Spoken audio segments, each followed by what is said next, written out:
So let me formally welcome you everyone for this seminar for overview of admission to universities outside Japan, brought to you by Indo-Japan Pulse, which is a digital platform and a social venture for Indians in Japan, which supports life, education, business, and beyond.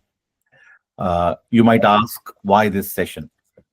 Since we covered the topic of Japan universities last time, and we have covered around 2 to 3 sessions around that topic, we got a lot of queries upon what is the scope outside Japan also. We would like to discuss that. And there were a lot of active contributors also around this topic. So we are starting this from this today's session. This would be kind of an overview session, and we see there would be more sessions coming ahead in future. So before we see the agenda, let me introduce the key speakers of today. Today we have two guests who will be speaking on this topic. Main guest is Jimmy Devi Tokchom, who is a certified career analyst and a counselor, a certified soft skill trainer, and a communication coach. With over a decade of experience, her goal is to create an impact in our society and contribute to bring some relevant changes in terms of individual growth and thereby uplifting the community and also the whole country. She's a professional counselor, and feel free to approach her for her services outside this seminar. Along with that, my co-host and also would be a speaker on this topic, Ashish Dev, who along with me is also co-founder of Indo-Japan Pulse, and he has his own venture also, Counsel Navi. Counsel Navi is a digital platform navigating students, professionals, and career counselors connecting intelligently. He is also a CCCIS certified. In his day job, he works with Ericsson and has engineering background. He will be speaking about the first half of the session, and will focus on importance of studying abroad and trends around it. Along with that, myself, Prem Keswani, who will be hosting this lecture. I speak in the capacity of a parent and also a professional with engineering, management, and finance background. I also happen to be a co-founder of Indo-Japan Pulse along with Ashish Dev, and I also have a separate social venture, Direct Bharat Se, which is also a social venture to enable all Indian across the world to procure goodies they love directly from India via online or offline stores without being dependent on anyone else. In my day job, I work as a consultant with EY consulting firm. So these session we do under the capacity of parents for kids living outside India, which also needs to be addressed. So this is also one of the social thing which we think needs more information, more discussion around this topic. About logistics, today's session, we have a hard stop at 5:30. Hence, any queries need to be taken as one-to-one counseling sessions separately. So we will be starting to conclude by 5:25. So that was a quick intro to the guest and the host. I welcome you all once again. So let's quickly see what the structure of this seminar is. For that, I pass on the baton to Ashish and take it from here, Ashish, then. Thank you, Prem. Thanks for this great introduction, and welcome everyone to this interesting session of admissions outside Japan. I hope you can hear me clearly. Yes, Ashish, you're audible. Okay, great. So today this is how we will be covering all the topics. So we'll start with why study abroad. Now this sentence more likely is considered from India to abroad or overseas perspective. But I think it's the same logic applicable even for Japan. Like students from Japan, when going to other countries, maybe including India, then it's like why study abroad kind of aspect we need to think of. Then next point we will be covering is popular study destinations, like beyond Japan. What are those popular destinations where students likely to go for their undergraduate or postgraduate studies and programs? And then whichever countries we will talk about, like what are the general intake seasons? Like there are different seasons in each country, so we will explain that part. So moreover, these three topics I'll cover, and then from next, like from the application and counseling perspective, which is quite a detailed topic, but an overview will be covered by today. Jimmy will cover that overview. Um, Going abroad for education itself is a big project, both for students and for parents. So Jimmy has compiled a lot of good information, moreover overview point of view, but I think it's very useful for everyone in this session. Now let's look into why study abroad. So there are general reasons. One is world-class education. So definitely, when in Japan, we have a lot of good universities. But when I'm speaking in the context of world-class education, moreover, we will relate that to English-speaking courses and the countries where these courses are possible. So there are a lot of countries, or I'll speak about those countries later, where this kind of where world-class education is popularly known. Specifically, there are a lot of top-class universities, institutes like Ivy League, and so on. And also, these kind of countries exposed to a lot of different cultures. For example, if we talk about culture in America or UK, Australia. So there are different cultures where students will get exposed to. So that is also one of the good reason to get exposed to different cultures and understand from those cultures, both from social, also from educational or business culture point of view. Also, when students go and study in some other countries, it adds a lot of value. It creates a kind of a differentiator, showing a kind of a different perspective to the employers. Also, as there are very good universities, institutions, so adding those into your CV creates a different credit to the CV itself. Uh, Very important aspect is research options, because when you go outside, you will be able to work with scientists. Though those scientists can be your professors, you can work with different research projects. So huge exposure towards students who wants to go for research kind of options. It's a really a good benefit. And there are a lot of extended career opportunities, like post work opportunities, post work PSW, which is called, or like immigration options, then different job possibilities, visa options, likely to stay in different countries. So these kind of a lot of extended career opportunities are possible. As we are in Japan, definitely, from Indian student perspective, we are learning Japanese, but at the same time, there are countries like Europe. You can learn different languages like German, Spanish, and so on. So there are chances, if you select or go for countries with the different languages, so you can learn different languages as well.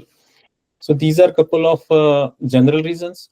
But from students' perspective, there are more compiling reasons. For example, independence. Like when a student staying with their parents, it's a very different atmosphere. But when they go on their own to different countries, they have to carry themselves independently. Lot of aspects can be learned with that, and that creates a different personality altogether. So this independence is another very important compiling reason.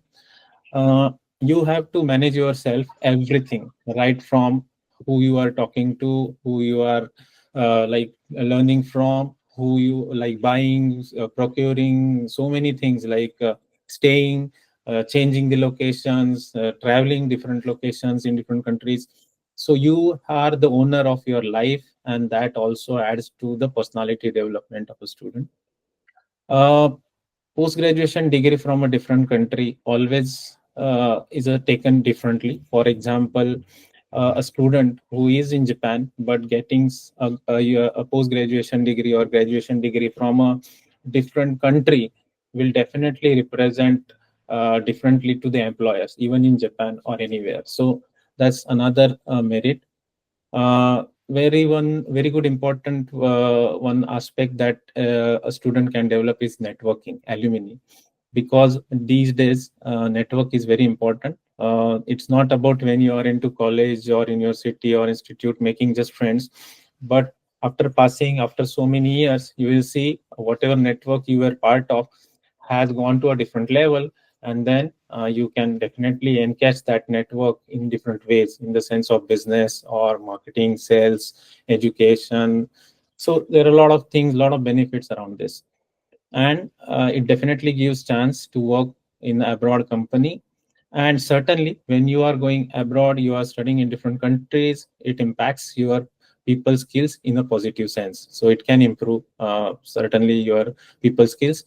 And definitely, if you say a student that you can go and study some other country, then definitely they will have a smile on their face, because it's a fun. So yeah, definitely it has to be managed, but it's certainly a fun for students. So these are a couple of compiling reasons.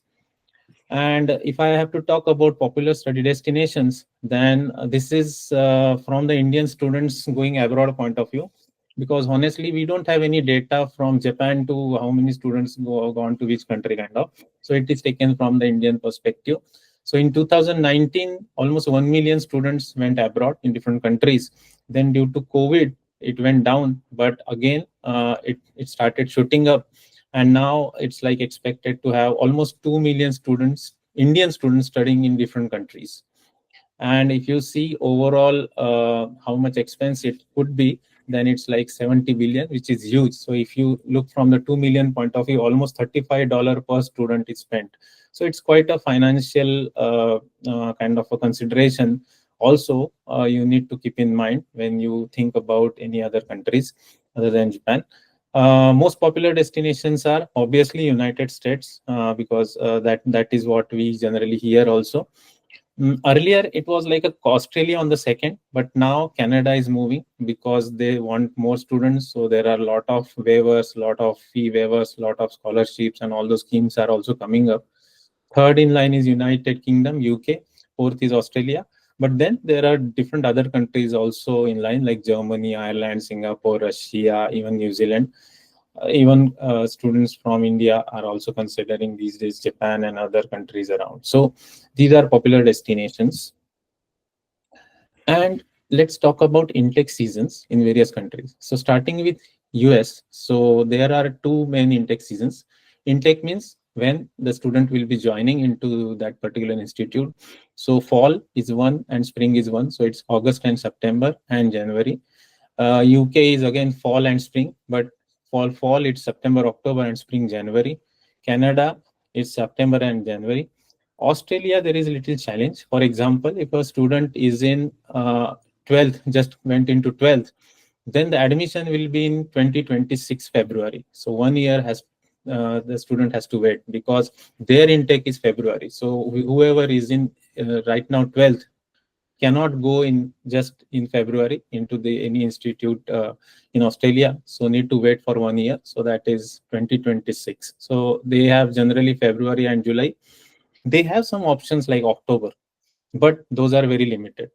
Then Germany is winter, which is October and summer. France is again September, January. New Zealand, February, July.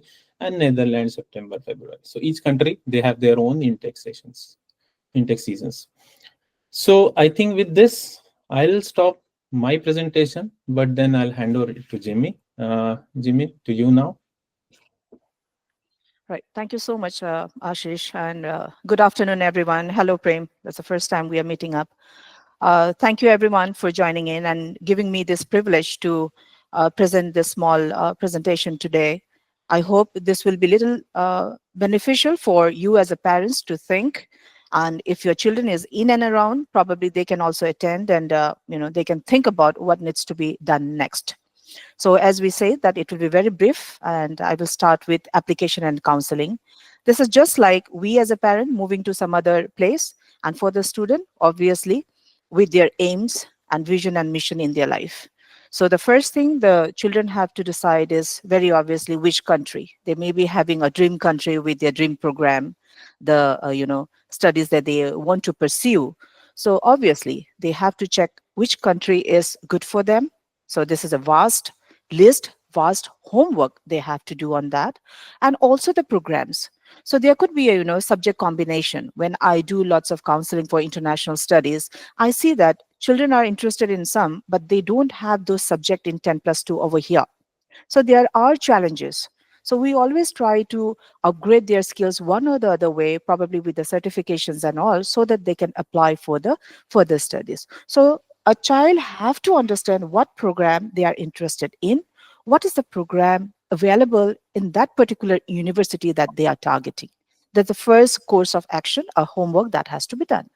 Then obviously the general requirements. So everybody is aware. These days the children are much smarter than us. They take their, exams, yeah, their test, their skills test and everything side by side when they are in their class 12th. That's what I have experienced in my counseling session, that they are much more forward than what we are. So general requirement is important. Uh, Also, along with that, a child must be aware of what is the cost factor. It's not that they are aiming for me. I mean, if I say that I love to be in the US, but I have to see the pocket of my parents as well. And parents at the same time, you all being NRIs and in a good position, I'm sure you will be able to afford. But if somebody, some relatives and all are in India, there could be a problem. So cost is a factor, and we as a counselor, we assist them how to do the financing, budgeting of their education abroad. So nothing to worry about it. Just that I'm saying this should be in your mind when you think about a destination, the program. Is the program affordable or not? What is the cost? And the cost is not limited to the program only. The cost is entirely about staying there for 2 years, 3 years, 5 years, what so on. But yes, at least that needs to be budgeted. Finance should be manageable before you discuss all these things. Next step, taking forward to the next step. So are you ready for the change and the challenges? As Ashish has already discussed about the changes, adaptability will be there. Your personal, individually, will you be able to take up those challenges out there? You will be independent. A person has to be independent. So here, the parents, like me, have to groom their children and make them ready to fit in any kind of an environment, any atmosphere, any peer circle. They should be able to adapt that atmosphere and go on. There can be some fear factors, but here, as in Counsel Navy, it's not only about counseling about the studies. We also try to sort it out. If a student is lacking behind somewhere, if they are frightened, if they want some kind of mentoring or coaching so that they can step ahead, we are always there to help you. So nothing to worry about it. So are you ready for the changes? Yes, have the positive mind that yes, I'm ready, and we are there to be a backbone of yours. Next slide, please. So as you all are aware, there are certain skills tests, certain examinations. So it also depends on the university. There are universities who are waiving IELTS and TOEFL, PT and all. There are universities who is not looking for any kind of an examinations, test skills at all, SAT, GATE, nothing. But yes, to an extent, if it is required, that is why we say that you have to see the requirement first. You go through the requirement. What is the examination we have to give before we apply for the application? It should not be last minute. So when you do the research, when you do the homework, please ensure that this should be in the priority list. It should not be a last moment that, oh my God, I have to do the IELTS exam. I have to clear the gate. No, you have to be prepared at least 6 months beforehand before you applying for any kind of, this is the first thing I prioritize. Okay. And also there are validities. So I'll come to that validities as well. Like Ashish has, emphasized on European countries. I want to also emphasize on that beside the languages, there are a couple of exams that is required. So even that falls in the, like we say DELF and DAF for the Deutsch, for the French. This is very important. So there are students who have money, who have the other requirements, but they don't have any kind of certifications in language. So they have to delay for another 1 year just to clear their A2 or at least B1. So this is again to be looked up to. And I'm sure, I mean, people here are aware of, that USMLE, this is, people ask me, those who are postgraduated in a medicines field, they say that I want to move to US. In that case, what is the criteria? So in Every country, they have their own priority and registration. Like in India also, if somebody is coming from abroad, they have to give their medical exams here as well. In Germany, when I was there, even the doctors who are well qualified, unless and until they give the exams in German, they are not ready for the practice. Like that, in US also, they have some licensing, exam which you have to clear. So based on the countries, it will be there. So you choose your country, we are there to sort it out for you. We will guide you what next to be done. Yes, Ashish next. Yeah. So this is all I have already covered, that you need to have good percentage in like a good scholar, but at the same time there are certain factors which you have to see about the requirements. Please keep that in mind. Requirement is something the last minute people run, so I don't want that to happen.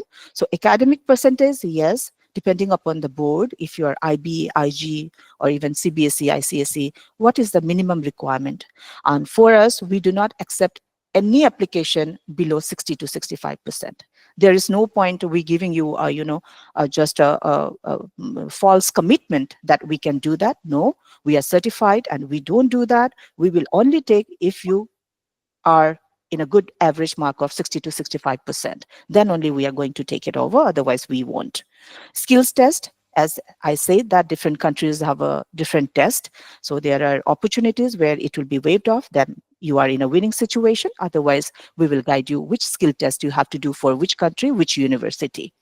Language proficiency, we say that in German and all, they are very particular about their languages, German, Netherlands, even France. I mean, some countries like, Ireland and all, they are okay. They are okay with their language and English as a, majority. So that's fine. So language proficiency, if required, yes, you have to do that. Professional experience is referred to probably, somebody who is applying for masters or, MPhil, PhD, something like that. It is required because, as we say, for the student, it should be internship. In even class 11 and 12 with the IB board and in the IG board, the students are compelled to do 6 months of internship at least, so that when they make their SOP, the statement of purpose, it gives a strong point, a brownie point, if you have an internship. Like that, a professional who is applying for a higher studies must have some professional experience to have a winning and open gate as easy as it is possible. Peer exposure is important again, because once you step out from the house, you don't have a mom, dad to help you out, uncle, auntie to help you out at the time. You will have your team, you'll have your friends. So peer exposure, you should not be a silent creature. You should be amongst the group, amongst them to understand the thing. So we want our children to be together with the other nationalities, other people in and around, other genders, to be frank. I don't want them to be confined in one environment, and when they step out, they should feel so lonely that they want to come back within 6 months. No, we have done our best. We have given so much of time and money and everything. We want our children to be at the best of the place. So peer exposure. Now, peer exposure doesn't mean just, to be in a workplace. Peer exposure is with the classmates, with the society where you are living. Must be you guys are having some get together in Japan as well. So how your children are mingling with the other children, that is also kind of a peer exposure we are looking at. So extracurricular or voluntary services, I urge that, rather, I recommend very strongly that when a child is in class 6 or 7, please, tell them what is the essence of voluntary service, what is there to do in our society. Smallest of the smallest thing, a parents has to groom, and then step them out with the like voluntary organizations, some NGOs that we have here, NGOs and INGOs. So I'm trying my best for my daughter to be groomed in that sector as well, because please understand, for the Ivy Leagues or the best of the universities in the world, they are having students who are scoring more than 99%. And one will be amongst you guys also. Your children is also 99%. So 3% is the bracket, the Ivy League. Only 3% will get the admission. How they will, try to sort it out, that is a big job, big task for them as well. And your children, you want, you have, because you're financially strong, everything is there. But then Whether you will get through that Ivy League university or not depends upon all these extracurricular activities.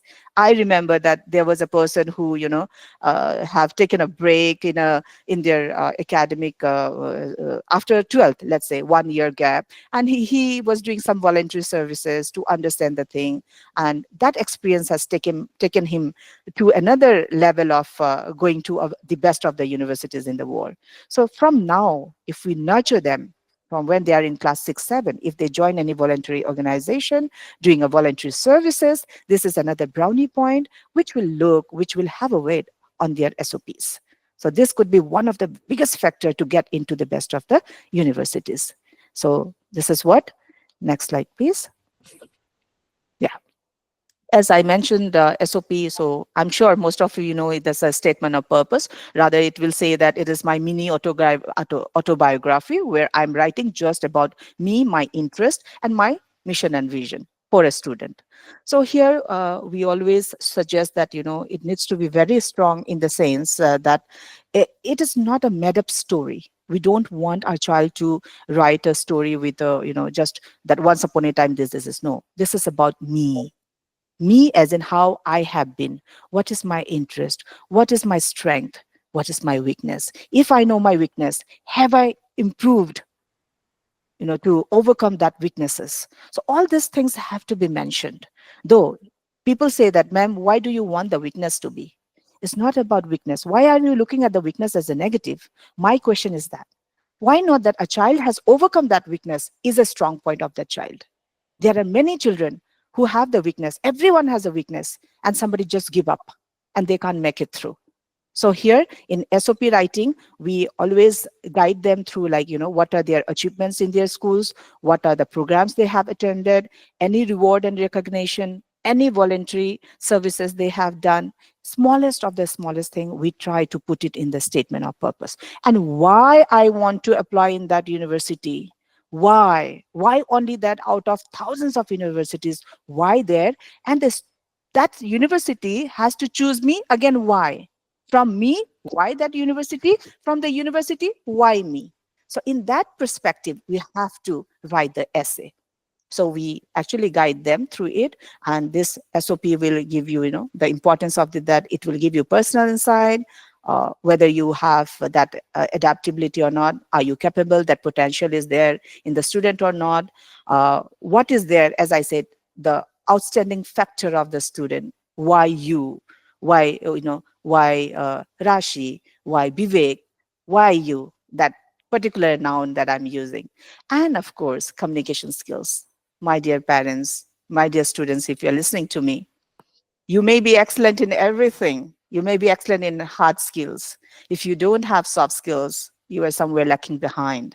And soft skills, the main thing is communication skills. And in communication, the listening tops.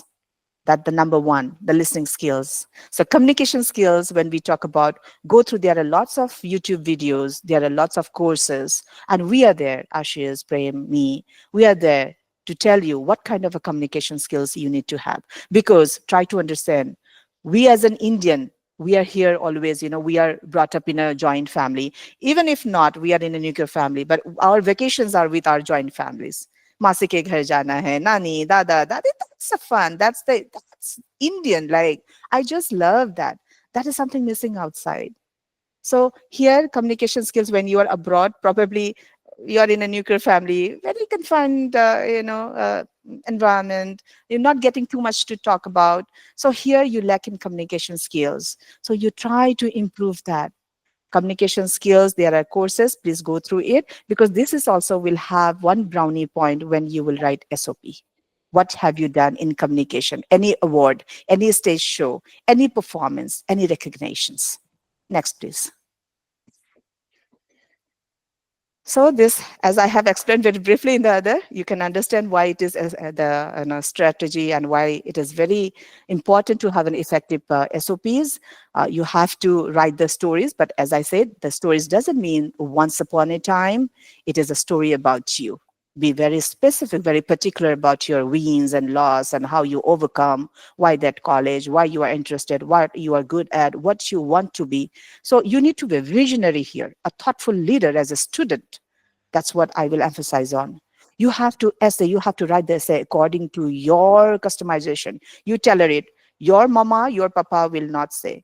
Rather, my friends, my colleagues, my everyone, I suggest that you don't help out. You can just review, but don't help out. Tell them to put in their word there and then. Once they have done it, then you go through the editing and reviewing and try to rectify, where it is missing, what is missing. So take out good amount of time. People takes 30 days to write SOPs also. They are preparing. So I would say rather prepare when you are in class 12th. As soon as in class 12 you start your SOP, do review it, edit it, review it, edit it, ask help from your parents, from your friends, tell them to mark you out of 10, how much, like in IELTS and all we do scoring. So tell them to do that. Monitor, monitor, monitor, just go through it, go through it, go through it. And finally, when it is all done, when you'll be in touch with your counselor will review and give you advice. Your mentor will help you to take it further. That will be an effective SOP. Next, please. Yeah, so this is very important. How to shortlist a university. Thousands of universities. So best of the best, how we will do. Obviously, people look for QS ranking, that Quacquarelli Siemens ranking, which does that world university ranking. So you need to see that according to your percentage, according to your potential, according to your financial status and your program. You can choose your universities according to that. The quality of the campus. Obviously, when we shift from one place to another place, we check out the location, the house, what are the facilities in and around. Those places you have to see. Because when you'll be out of touch from your parents for so long, 2-3 years, you need to have that good, safe environment out there. So you need to see the locations, the locality in and out. And what is the percentage of the students coming from which country? Even that matters a lot. So which country the other students are coming from? So that country's history is also very important. How are the people out there? So that you are aware what kind of a characteristic that individual I'll be meeting up when I go there. So there's a lots of homework. Now you can understand study abroad is not easy. It's not only about just applications, applying and getting through. It's about mental preparation. It is about whole through mentoring. Counseling comes bahut baad mein. It's all about mentoring, preparing, mindset changes, and you are fit to go in there. So location, campus, university, then you will see if there is any kind of a job placement. I know that many of the university does, offer placement, but that's very short term. But then, yes, the benefit is that even if you have a short term, you can at least have the time to go in and around and to do your research work. Which company is good? Once I finish this course, will I be able to settle down there? Can I apply or not? Go through it. You pay a visit to that particular organization and check it out. If there is something, what are the prerequisite? Always make your mind for that. You have to do the research. So job placement, do not rely on the university fully. Rather, if any university is giving you internship, that is well and good. And you will have ample amount of time to do your own research and look for the job. Okay, so cost, etc. Cost is always there because we know how the inflation is hitting up. So cost is always keep in your mind. And if you get any internship who is paying you a good stipend, accept it. And for that also, you need to be aware that you are not only the one in the rat race. There are many. You have to be excellent out there. Next. So here, standard documents. Yes, you need to know which all documents are required. Obviously, the passport is the first thing, and the validity, as it says, passport valid for at least 6 months after applications. So the validity should be good enough. It should be not a last-minute rush thing. So passport is the first thing.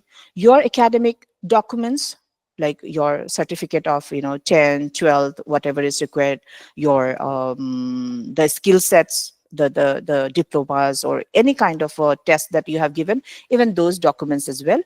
And for many countries, it is important to have it being translated, a transcript.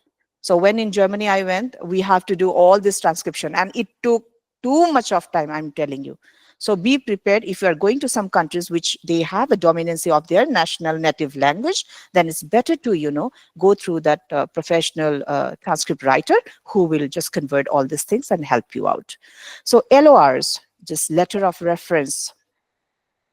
3 letter of reference is required, but few university accept 2 also. That depends on the university. So you may check on that, how many LORs there. One is a letter of reference from your, probably if you are doing an internship, it's always better to have a LOR from them as well. If it is a college, school and all, from your professor, from your head of the department. So this letter of reference is also very important to get through the admission process.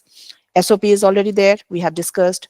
Your resume, if somebody is going for higher studies, resume is nothing but just a introduction of yours, your experience, your educational, your hobbies and all to be there. Resume in a very short format is required, because SOP will contain everything. So resume will have a weightage which will give a personal information, more like that. Work related documents if employed. Here, Ashish, are we also emphasizing on the documents of the parents? Yeah, maybe we need to convey, because for the applications, there are these financial documents are needed. For example, Yes. statements, tax certificates, and so on, which Yeah. is really asked. So, work-related document in this context might be parents, as well as if a student has done some kind of anything like going for post-graduation, then if any job is done or not. Right. And even these documents are important for the loan as well, right? If somebody is applying for the loan, the bank will always ask for that. So language and skill test, we have always already discussed about that. And the other documents, as per the university, as per the country, we are there to sort it out, to give you all the information, whatever is required, once you decide upon your universities and all, and the program. So financial, as it says, that depends on the country applying for. So what are the financial documents needed? And again, as I said, this is a long procedure and it depends on the countries to countries. We'll give more information when it is required. Nothing to worry about it. Yeah. So this is on Council Navy platform. If somebody wants to get in touch with me one-on-one, you are most welcome to do that. If somebody wants to come back to India, India is again, a hub of education. I love India. The education is academic is really good. After going through, so many countries and also lots of study abroad program, I think that India is also one of the best place you can consider for the higher studies of your kids and teens. And we are here to help you out. Any country, rather, we are focusing today on US, Canada, Australia, and UK.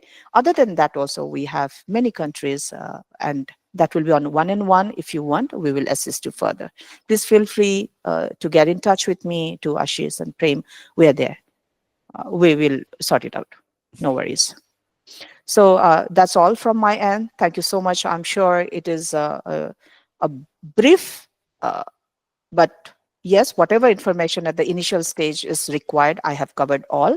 Apart from that, you can park your question, you can email me, you can get in touch with me through Council Navy. Thank you. Over to you, Ashish. Yeah, maybe Prem, if you want to take it forward. Sure. Thank you very much, Jimmy and Ashish, for giving that overview.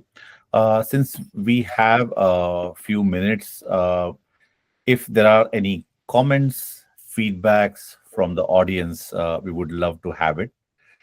If there are any generic questions pertainable to everyone, not just for just your kid, that would be really good if there is some generic one. You can raise your hand and then maybe we can take that comment or feedback.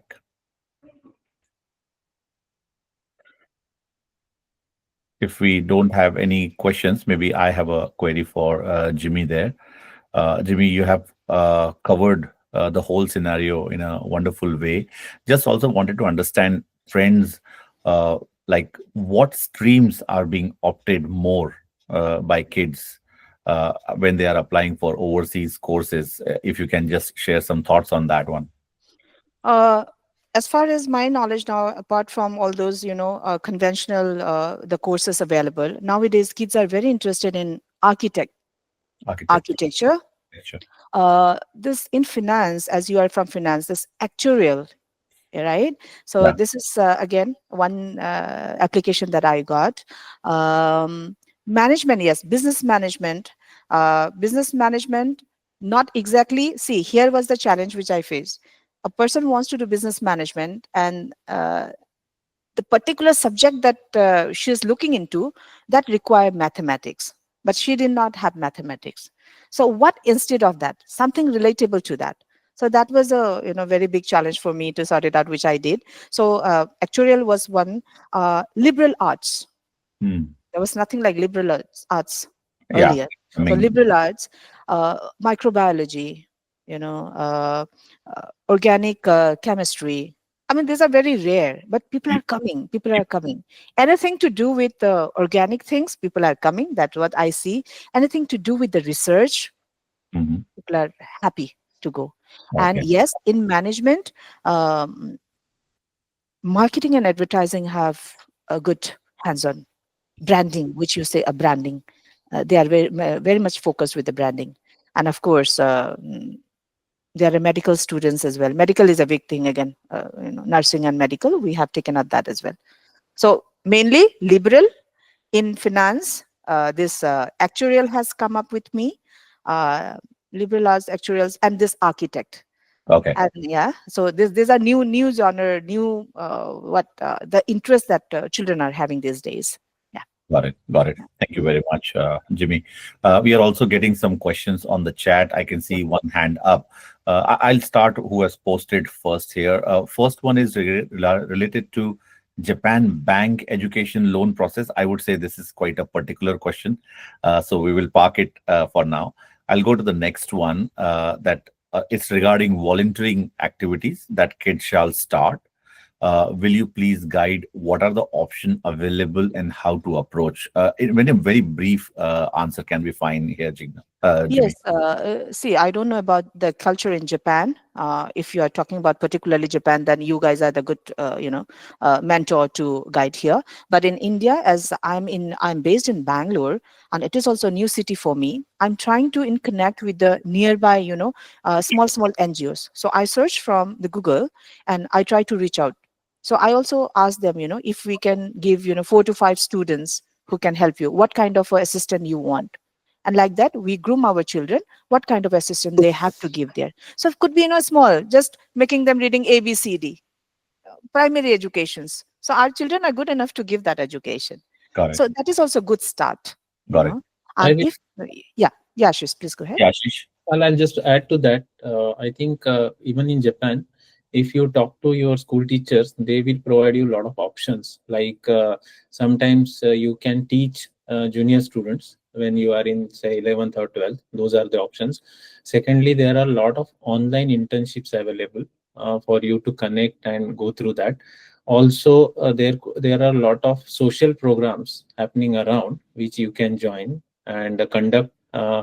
Moreover, all boils down to the how it fits into your SOP, because that actually highlights, like, if you have gone for some social kind of a service program 3-4 days, or some kind of teaching you have done, or some kind of online internship you have done. So all these options are available. Best is to talk to the classroom teacher, and they certainly can provide that information. Also, you should encourage your kids to talk among friends, and they can also connect with the different kind of programs like that.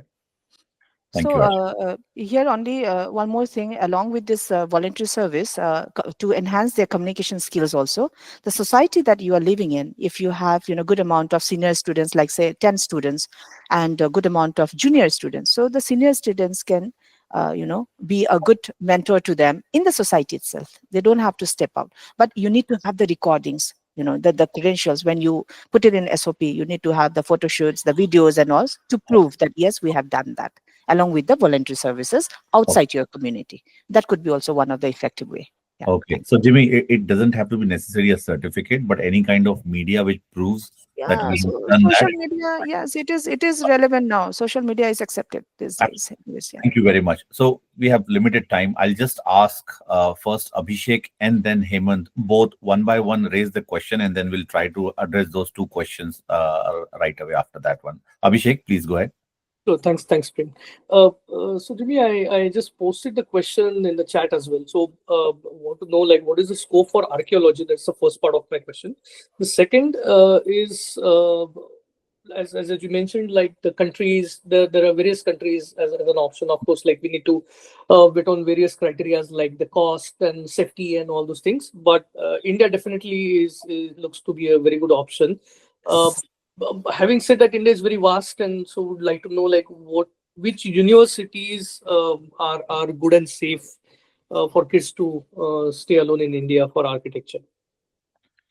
Okay, architecture again, if we talk about archaeology, basically archaeology, Sorry to confuse. So archaeology and architecture, I have two questions. Yeah, so okay, there are two streams he has asked. yeah, two streams, exactly. Jimmy, Yeah. Jimmy, sorry, before you answer, I want to take one more questions from Hemant and then we'll address both the answers. Sure. Hemant, please go ahead. Yeah, thanks. Maybe I joined a bit late, so I had two questions for Jimmy. One is for whether do you offer services for applying for masters also? That is one. And second is in terms of undergraduation, are there any universities outside Japan which kind of offer scholarships also? Yes, yes, for both. First thing, I'll come for Abhishek. Abhishek, this archaeology, again, India is one of the best for archaeology, I would say. And we have a couple of, best of the universities here, which I have to go through the list. We can provide you, get in touch with me. I'll do that for you. And architecture, yes, along with India, we have architecture, US and UK, two applications I have submitted this time. And that is also not a big number, I would say. There were only 3 good universities that I came across, and there we have put that application. So yes, US and UK for architecture, I have done. For archaeology, India has good option, which I can provide to you. Nothing to worry about it. For the masters, yes, we do apply for the masters. And there are many universities. Right now also, a couple of openings are there for masters. And undergrads, for the undergrads, scholarship is very less. Masters, I have seen many, but undergrads, very few. And we can always check if the university is providing. Very recently, UK provided one scholarship for undergrads program. We can share that with you. So nothing to worry about. Just get in touch with me. That's what I want to say, because these are, certain things that I need to browse through many things, then guide you. I don't want to give you anything, false here. So certainly we are there to help you out. Please reach out to me. We'll do that. Yeah, I'll share the contacts of Jimmy, which he shared earlier. Just this thing heads up, last 5 minutes before we start concluding. I have seen one more question from Sandeep, who is also founder of this group also. What are the charges for career navigators for the whole process from start to finish? It's a very broad question, I guess. Sandeep, I think you can take it one-to-one. I'll share the details of Jimmy as she shared earlier in the presentation. Jimmy, if you want to add something to give an idea on that one.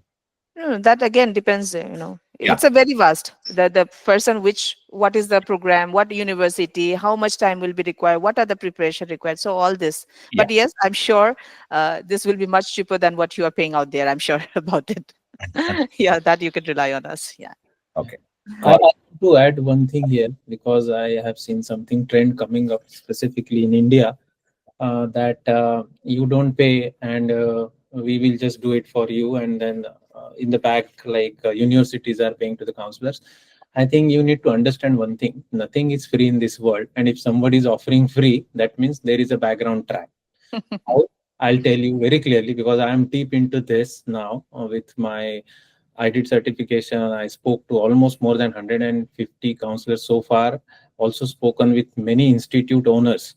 And there I understood that if you are going for free service, then you will be diverted towards where they want you to take.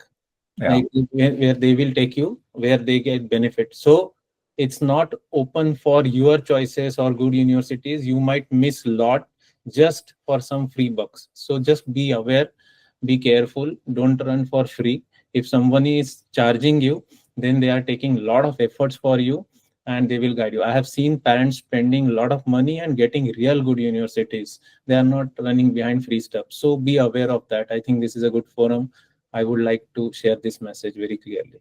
And also on top of that, when you are paying, you have every right to, ask as much as information, and there is no way that the counselor will befooled you in that case. And also, if the counselor is not charging you now, there are hidden costs. Yes, Ashish, where you were supposed to spend only 1.5, you will be sharing somewhere around 5 to 6 lakhs. I'm sure about it. Please don't do that. Don't do that. Be aware of it. Okay. As we are certified, we are committed, and this is our work ethic. We will never do that. Yeah, thank you, Jimmy. I'll take one last question or comment from Sita. Abhishek, you have already asked, so maybe we can take it offline. You are connected into the group, so we can take it there. Sita, please go ahead. Yeah, hi Jimmy. So my question to you is that a child doing IBDP curriculum, do you think it is good for him or her to do undergraduation in India? Do you Hi, recommend? Sita. Yeah, hi. See, Sita, nothing is, good or bad here. It all Mhm. depends on the child's potential, the child's adaptability, the child's program, Thank what you. he or she is looking into. If the child is getting in India and the best of the college in India, why not? Why not? That is what, right? Okay. So, Sita, feel free to contact me. I understand what is your question. Please get in touch with me. I'm there to sort it out for you. Okay? Yeah, thank you so Uh, much. yeah, anytime.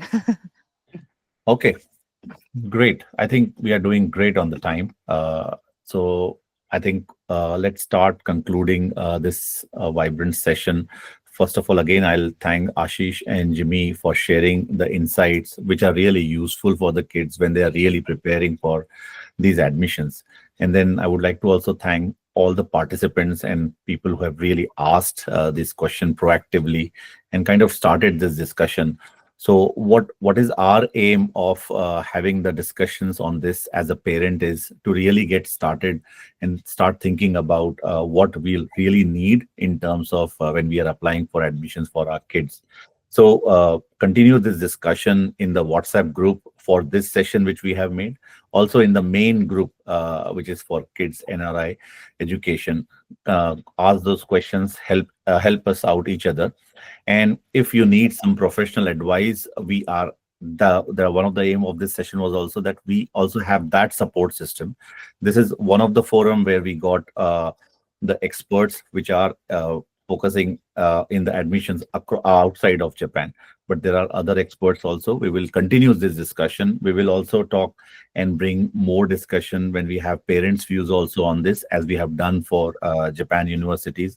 So please continue this discussion and start participating in this discussion proactively the way you have been. So with those final words, if Ashish, you have something to wrap up, otherwise we will conclude the session. I think this is a nice session, good session. Thanks to you, Prem, for kind of driving this throughout, and thanks Jimmy for all the inputs and sharing, like giving your time for such a valuable insights and explanations. So, and thanks everyone for showing so much of interest. Thank you very much. Yeah, thank you, everyone. Thank you, everyone. So we conclude this session. Thank you for All right. participating.